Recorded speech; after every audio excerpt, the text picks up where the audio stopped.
I overheard my future mother-in-law mocking me to her friends, calling me a simp son-in-law, and decided to confront her publicly at a party. I'm 32, male.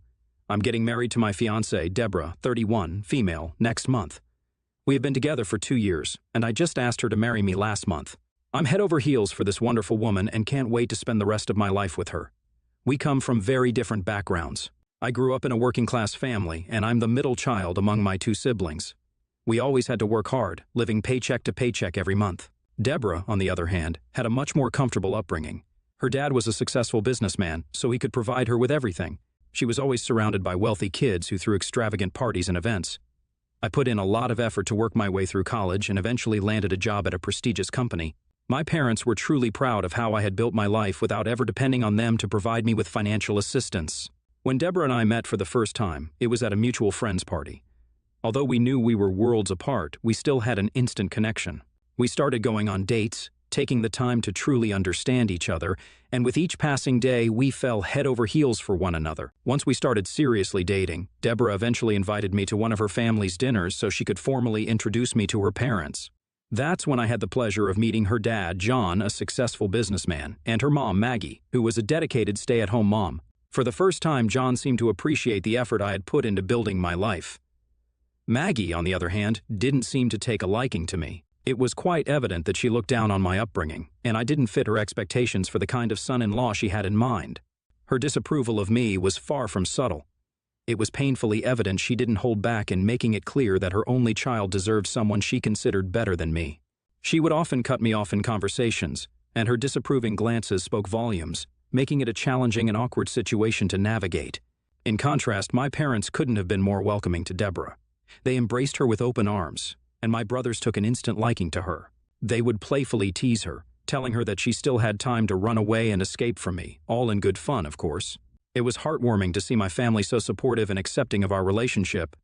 As time went on, I did my best to bridge the gap with Maggie, hoping to win her over. I understood that our different backgrounds and expectations might take her some time to reconcile. However, our interactions continued to remain strained, and I could sense her disapproval lingering in the background. Despite this challenge, Deborah and I focused on building our own world together, filled with love, understanding, and shared dreams. We were committed to nurturing our relationship, even in the midst of these familial disparities. We held on to the hope that as time went by, Maggie might eventually come to accept and embrace me. Sadly, a year ago, John passed away from a heart attack suddenly. While he left behind substantial wealth, there were also unexpected debts that needed to be settled. Maggie had to make the difficult decision to sell her house and their car to cover these financial obligations when the bank came calling. Since then, she had to move in with us as she had nowhere else to go, and had been living with us for the past 6 months. I didn't really mind having her live with us, as I understood that she was going through a difficult time as she had just lost her husband. I tried my best to make her stay as comfortable as possible, but Maggie always found reasons to complain about around the house. Just for context, Deborah and I have always shared our responsibilities equally since we started living together. Given our careers, we take turns handling tasks like cooking, cleaning, and doing the laundry as part of our routine. It's a way for us to balance our busy lives and support each other in every aspect. My parents had taught me to be independent from a very young age, so I loved doing my share of the household work. Maggie absolutely despised this and would make her disapproval obvious throughout her stay. She has made subtle comments about how a man doesn't belong in the kitchen or a man shouldn't be doing household work. Usually, I don't take it to heart, and I ignore it as much as possible, but over time, her comments have become progressively more hurtful and insensitive. I have talked to Deborah regarding this, and she agrees that her mother's behavior has been very difficult and hostile. Now, coming on to the incident. I was recently promoted at work, hence I wanted to do something special to celebrate this milestone with our family and friends. We decided to host a grand event, inviting our close ones. My to-be mother-in-law also extended invitations to some of her rich friends whom she hadn't seen for a while, particularly after her husband's passing. While I'm not one to flaunt things, I entrusted Deborah with the planning, and she went all out with the party preparations. On the day of the celebrations, our house looked great. As the guests started arriving, Maggie seemed to be having a good time, reconnecting with her old friends. My fiancé and I were busy hosting our own friends and relatives. As the party was in full swing and the guests mingled and enjoyed the festivities, I couldn't help but notice that my to-be mother-in-law's behavior had taken a turn for the worst. She had a few too many drinks, and her comments started to get more and more inappropriate. She was bragging about how expensive everything around the house was, particularly the decorations and the food, in front of her friends. It was becoming increasingly uncomfortable, and I could see that some of our guests were taken aback by her behavior. My fiancé and I exchanged worried glances, unsure of how to handle the situation. We attempted to stay cool, as we knew Maggie had been drinking a lot since the morning. At one point, we ran out of wine, so I dashed to the nearby liquor store. When I got back home, I found my fiancée outside on the lawn, enjoying her time with our relatives. I served them the drinks and then headed back inside to check on the rest of our guests. That's when I heard my mother-in-law loudly laughing as she chatted with her friends. I was about to enter the room when I overheard Maggie mention my recent job promotion to her friends and went on to describe how she had been living at our place for several months, rent-free, all because I was a naive person. She laughed. She continued to say that she had finally landed a Simpson-in-law and pointed out that I had been covering her expenses throughout this time while she lived rent-free in my house. Her words stung, and I was taken aback by what she was saying. Her friends were all laughing loudly at my expense. She then went on to say that she was set for the rest of her life now that Deborah was going to marry me in a few months. My emotions were in turmoil, and I struggled with how to handle the situation. It was disheartening to hear these derogatory comments coming from someone whom I considered family, someone I had tried my best to welcome and support during a difficult time in her life. As I stood there in the hallway, grappling with a mix of anger, disappointment, and a sense of betrayal, I contemplated whether to confront her or wait for a more suitable moment to talk about this. My to-be mother-in-law then told her friends that because I came from a low-income family, I would continue to be a hard worker for her, and she had nothing to worry about. At that moment, I couldn't hear her talk that way any longer and made a decision to walk into the room and confront her right then and there. I wanted to make it clear to her that she wouldn't be able to take advantage of me anymore. With a wine bottle in hand, I walked into the room, and everyone fell into an awkward silence when they noticed my sudden arrival. Maggie's laughter ceased, and her expression shifted from surprise to a mixture of discomfort and concern.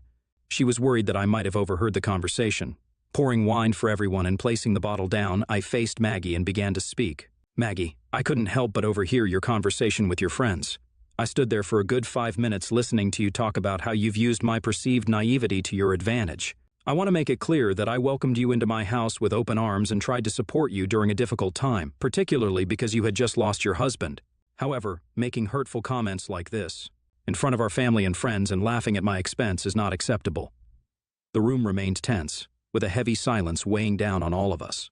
I could see that Maggie was taken aback by the directness of my words, and her friends seemed equally uncomfortable.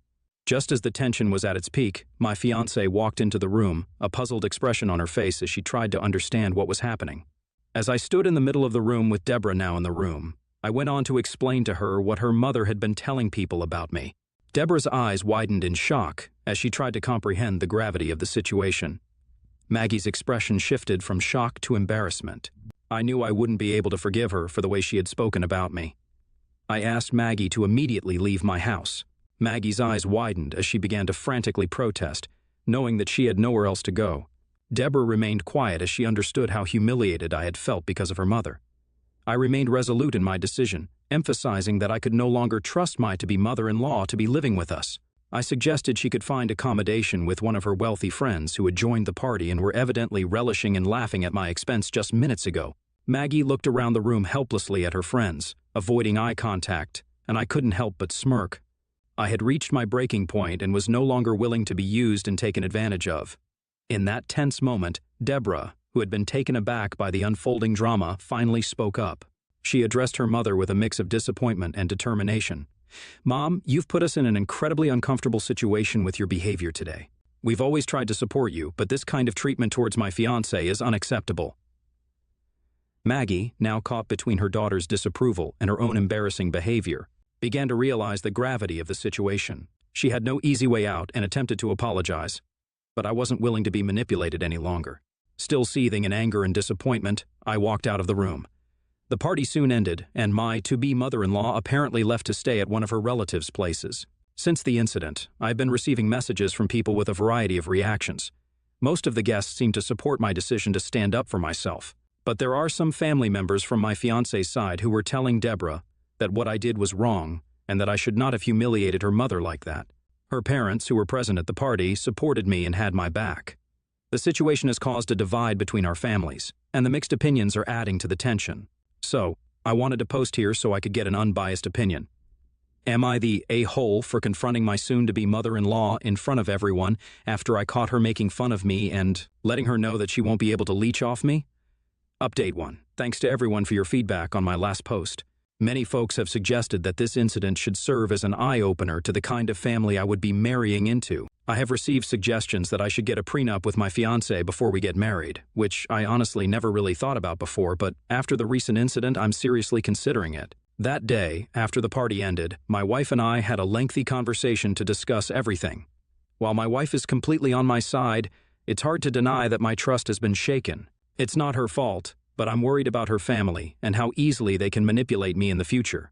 Many comments have pointed out that my mother-in-law's subtle mean comments for all these months were a form of emotional abuse, and I'm starting to see it that way too. I do not wish to have her in my life anymore. 2 days after Maggie left, she called my wife, who chose not to answer, so she sent me an angry text that read, "Adam, are you happy now that you've separated me from my daughter? I've already lost my husband, and now I'm losing my daughter because of you. Yes, I used you, but isn't that what a son-in-law should do? Pay for his to-be mother-in-law's expenses. You could have bought me a new place when I lost my house, but instead you forced me to live with you. You have more than enough to take care of my daughter, so it wouldn't hurt you to take care of me too." Her message left me seething with anger, and it was evident that she felt no remorse for her derogatory remarks in front of my friends. I shared the message with Deborah, who promptly assured me she would address the situation and advised me to block her mother's number. It remains to be seen what happens next, but I feel emotionally exhausted dealing with this ongoing drama. Her mother's persistent unkindness towards me for no apparent reason, coupled with her unwarranted expectations, is really taking a toll on me. Update 2. Okay, everyone, here's the update you all have been waiting for. In the days that followed, Deborah continued to handle her mother's attempts at contact. She firmly explained to her mother that the situation had become untenable and that she had crossed the line. Deborah offered to help her mother find suitable accommodation, but emphasized that living arrangements with us had reached its limit. Maggie's responses ranged from anger to pleading. She continued to accuse me of tearing her family apart and causing her more pain during an already difficult time. I had blocked her, so fortunately she had no way to reach out to me. As our wedding was fast approaching, I shared my thoughts and fears with Deborah, and she took it surprisingly well. My fiancé agreed that I wasn't wrong to have those fears in my head and told me that she was ready to sign a prenup, so I wouldn't feel this restless and uncomfortable. I was taken aback by how understanding she was, and I couldn't help but feel guilty for having any negative thoughts about her, all because of her mother's actions. After that conversation, I felt much better about our relationship. We were starting to regain a sense of normalcy when Maggie unexpectedly showed up at our doorstep a few days later without any warning. I was alone at home when I heard the doorbell ring. She had come to confront me, and her accusations and anger poured out when I welcomed her inside to sit. Maggie claimed that I had ruined her relationship with her daughter forever, laying the blame squarely on my shoulders. Her words were filled with frustration and resentment. "You think you can just control everything, don't you?" she exclaimed. "You've taken my daughter away from me, and now you're trying to push me out of her life. This is my family too, and you can't just dictate what happened here." As the argument escalated, her accusations became more personal and cutting. She accused me of isolating her from Deborah and said that she deserved to be living with her daughter. I took a deep breath, trying to regain composure in the face of her accusations, and responded, "Maggie, this isn't about pushing you away. It's about preserving peace and the well-being of our family. Your actions and words have made it challenging to maintain a healthy environment here. I'm not trying to isolate you, I'm trying to set boundaries. Deborah, I deserve to have a loving, supportive, and peaceful home. It's not about control, it's about ensuring that our relationship is respected and protected." At that point, thankfully, my wife returned from the grocery store, and I breathed a sigh of relief, knowing that she could handle her mother better. She was visibly shocked to find her mother standing inside our house. Hurrying to my side, she asked if I was okay, concern evident in her eyes. I nodded, morbidly relieved to have her presence beside me. Maggie, now directing her attention towards her daughter, accused me of trying to be controlling of her life. She said that she won't let me kick her out of the house and planned to live here if my daughter was going to be here. She accused me of trying to divide the family apart since her husband had passed away. Deborah seemed pissed as she explained to her mother that after what she had spoken about me, she couldn't just expect me to forget about it. She reminded Maggie that she never even apologized to me for the harsh words she had spoken in front of the guests at a party that I had thrown in my house. Deborah reiterated to her mother that she was not entitled to live in my house just because Deborah was going to marry me. Maggie was displeased seeing her daughter support me, and it only seemed to escalate her anger. The room was charged with emotions, and I didn't want this to escalate further, so I asked Maggie to leave immediately, otherwise I would call the police. Maggie's expression displayed a mixture of frustration and resignation, as she clearly wanted to argue about this further, but thankfully she decided to leave. After this incident, I am planning to take some space from Deborah and her family. I love her a lot, but I don't want to be stuck in a toxic environment like this forever. I guess I need to take some time to rethink our future. Update 3. It's been 4 months since my last update, and I know it's been a long time, but here I am. I'm thrilled to share that Deborah and I are now happily married. Our wedding day went off without a hitch, and it was a beautiful celebration of our love and commitment to each other. We were surrounded by our closest family and friends, and the day was filled with joy and cherished memories. I know I had mentioned last time that I was a bit unsure about marrying her, but after some time off alone, I realized that she was nothing like her mother. As we had discussed before our marriage, Deborah did sign a prenuptial agreement, which gave us both peace of mind. It was a decision that helped ensure that our relationship was built on trust, respect, and a mutual understanding of our responsibilities. One notable absence on our special day was Maggie, our mother-in-law. We did invite her, as I didn't want my wife to not invite her only living parent to witness our wedding, but Maggie chose not to attend the wedding. Her anger and resentment towards me from the earlier conflicts, which led to her leaving our home permanently, still lingered. I couldn't help but feel sad for Deborah, who had to navigate the difficult decision of having her mother absent on such an important occasion. Nonetheless, our wedding was a day filled with love and happiness. We were grateful for the support of our loved ones who celebrated the beginning of our journey as a married couple. In the days following our wedding, Deborah and I have settled into our married life, cherishing the moments we share together and planning for our future. We are excited about the possibilities that lay ahead, and we know that our love will guide us through any challenges we might face. Update 4. Married life has been going great so far. Deborah and I have been relishing every moment of our life together as a married couple. We found joy in the little things, from lazy Sunday mornings with breakfast in bed to sitting at home and reading books together. Our love has continued to grow, and we have become even more in sync with each other. We have embraced the various responsibilities that come with marriage rather smoothly. Recently, I've taken a significant step in my journey towards personal growth and family healing. Thanks to everyone's advice, I decided to start therapy, and it has been a transformative experience ever since. Therapy has provided me with the tools to better understand and express myself and the dynamics within our family. It has allowed me to address the emotional wounds and challenges that I have faced, especially my relationship with my mother-in-law. With the guidance of my therapist, I have been able to communicate more effectively with my wife and work on building a stronger and more communicative relationship. Once I felt I was ready, we tried to reach out to Maggie, hoping to mend the rift that had developed between us. While it wasn't easy for me to reach out, I knew how much Deborah loved her mother, and I didn't want her to live her life without being in contact with her only remaining parent. We decided to invite Maggie to our home for dinner so we could all talk properly. Maggie had been staying at various relatives' places since the incident, and when Deborah first reached out with a dinner invitation, it took her by surprise. She seemed hesitant, but also intrigued by the opportunity to reconnect with her daughter. She arrived at our home, and we cautiously began with small talk to catch up on each other's lives. Deborah was the first to break the ice, expressing her desire to see a healthier relationship between me and Maggie. She shared how much she loved both of us and wanted to see us get along. Hearing this, Maggie slowly admitted that her actions had been fueled by a sense of loss and uncertainty after her husband's passing, and that she had let those emotions cloud her judgment. She apologized to me for the way that she behaved and expressed that she didn't understand at first how much she had hurt me. I could see that she seemed genuinely sorry about the incident. The conversation continued, delving into the hurt feelings on both sides, the misunderstandings that had occurred, and the steps that could be taken to mend the rift. It was an emotional and honest discussion, marked by tears and heartfelt apologies. Deborah played a crucial role in facilitating the conversation, acting as a bridge between me and her mother. By the end of the evening, amidst a wonderful dinner, there was a sense of relief and optimism in the room. While the wounds of the past hadn't completely healed, the foundation for reconciliation had been laid. It was a promising start on the journey toward rebuilding the bonds that had been strained for so long. Since the evening, we have continued to meet Maggie during other family events, and there is no longer any awkwardness. Our relationship has gradually improved, although I would never feel comfortable enough for her to live with us again. I remain patient and understanding, knowing that healing will take time,